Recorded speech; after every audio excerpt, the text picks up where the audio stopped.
In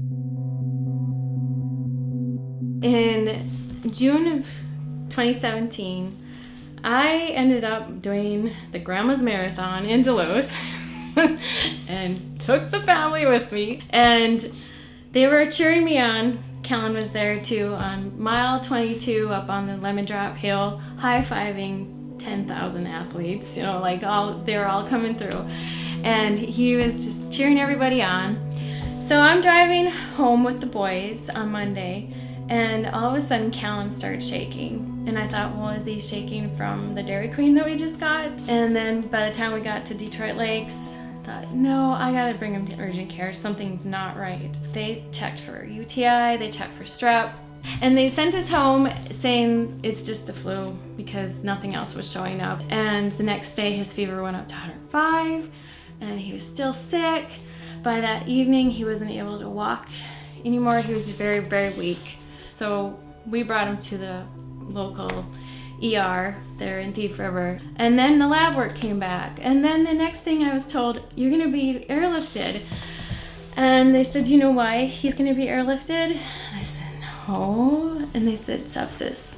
So then by the time we got to Fargo, which was just a 30-minute trip, he just crashed. His blood pressure tanked, and they said it's septic shock. It's not looking good. They had everyone in there, and the doctor turned around and looked at me and was just beading with sweat. And he says, this might not have a good outcome.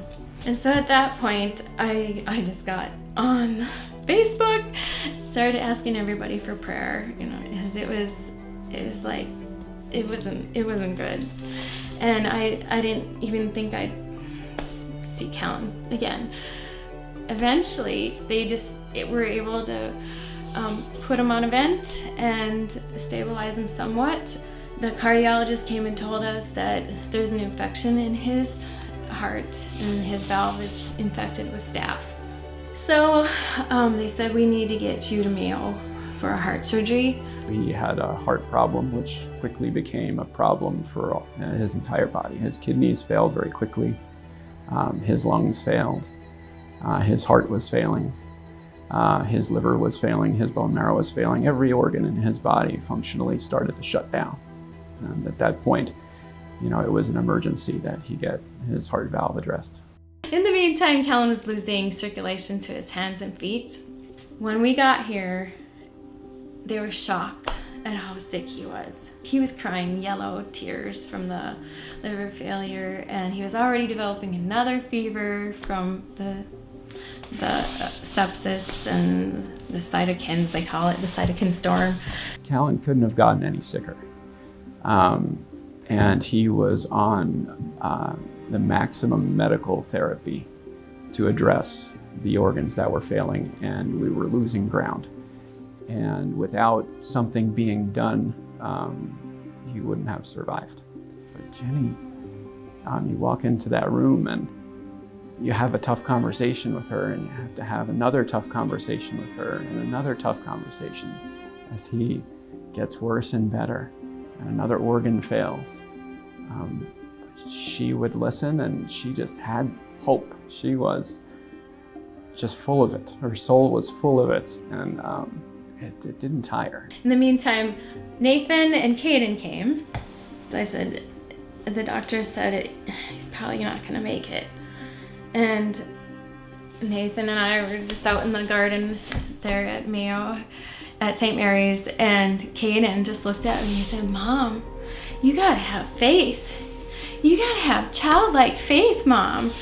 So, sure enough, we went through surgery and he survived. His heart did amazing. They were shocked at how well he did. Her resilience and her tenacity and her persistence and her exceptional care to him is the reason why he's here.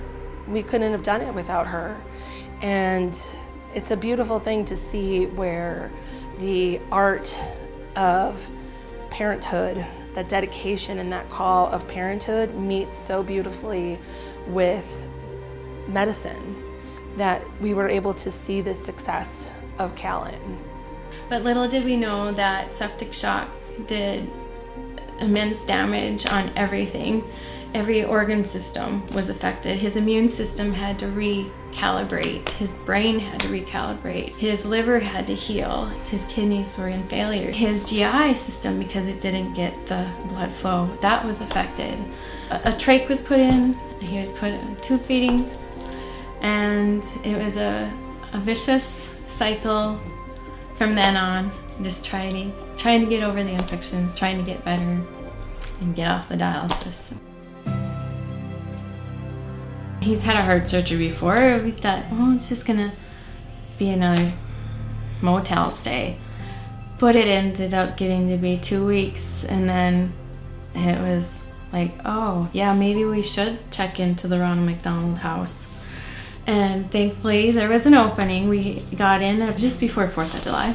And I'll never forget it because we moved in and we're hearing the fireworks outside, and that was when Kallen had a crash and we almost lost him. He was on 20 different IVs. They had 2 nurses in the room and then another one doing just the ECMO. We almost lost him then too. The doctors said that we would probably, they've used all the tools in the toolbox.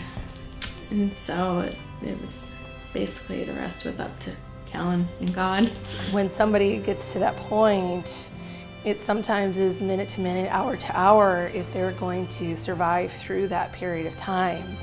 And it's very intense. It's scary. A lot of times it's scary for the family, but it's also scary for us as the medical professionals, because we're doing everything we humanly possibly can to turn things around and try to save his life. It was just like every 2 weeks we'd go through this cycle of him trying to get off the dialysis or of him trying to get off the vent, and it just was just one thing after another. In addition to all of that, he had his amputations too. I mean, just to see that, and it was final that yeah, his hands and feet weren't coming back. It was one of the, the hardest days, but I went back to the Ronald McDonald house and they were there for me. So, and the friends I had made there, they were just like all praying too, and they were just, us moms were cheering each other on. But it was so helpful because you get to talk about your story with one another and realize you're not the only one going through something right now, because you come home after a hard day and maybe there's another mom that just had a hard day, and you're both in the kitchen and it's all quiet and you're both feeling like beat up, and you end up just talking about something small, but it ends up getting to be a deep conversation, and then exchanging ideas and then encouragement. I think that's an important piece that's part of healing too, is that you're able to encourage one another, so support one another. I think it's the volunteers, and it's definitely the staff. I mean, they're so warm, and they just know, they anticipate your needs, and they're always asking, how can they help? Or what can we do? Take care of me and my fragile heart. Just the littlest things, that just warmed you, like the welcome bag on the bed when you first come into the room, and the quilts. Like, go pick out a quilt for each one of your kids. I said, but I have 5 kids. That doesn't matter. Or having the crafts, I never knew I could paint until I went to the Ronald McDonald house. But even like the treats and the pet therapy, the music therapy, all those things that are geared towards kids, but they really help the parents too.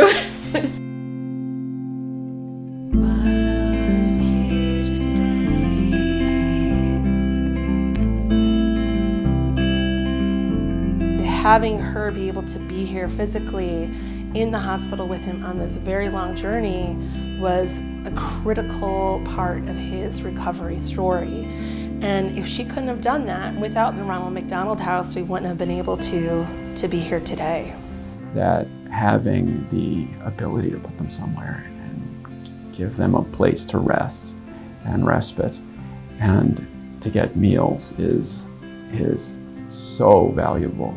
And so the Ronald McDonald House is an incredible part of that, and actually, a big part of our team, so to speak. We take care of the families, and so do they. Because it provides such an essential service, and when we can't use it, for whatever reason it might be, we notice, we see how much more stressful it is for a family when they don't have access to that resource. And so the Ronald McDonald House is definitely a part of our care team.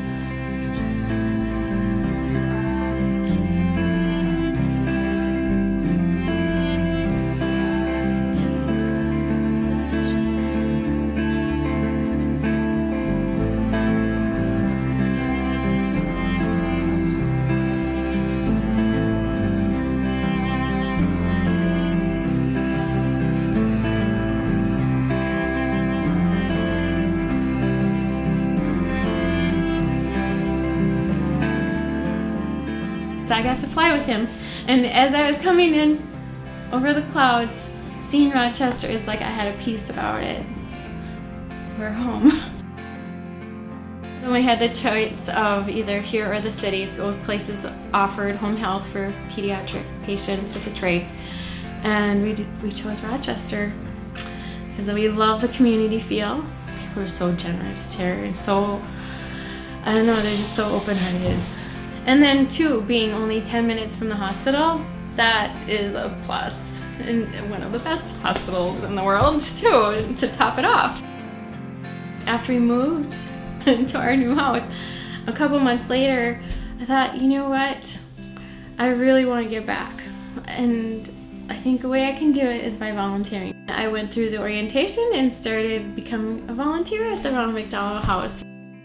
The feeling that you are loved and your family there, and when you're at a house, you need to feel like you're part of the family.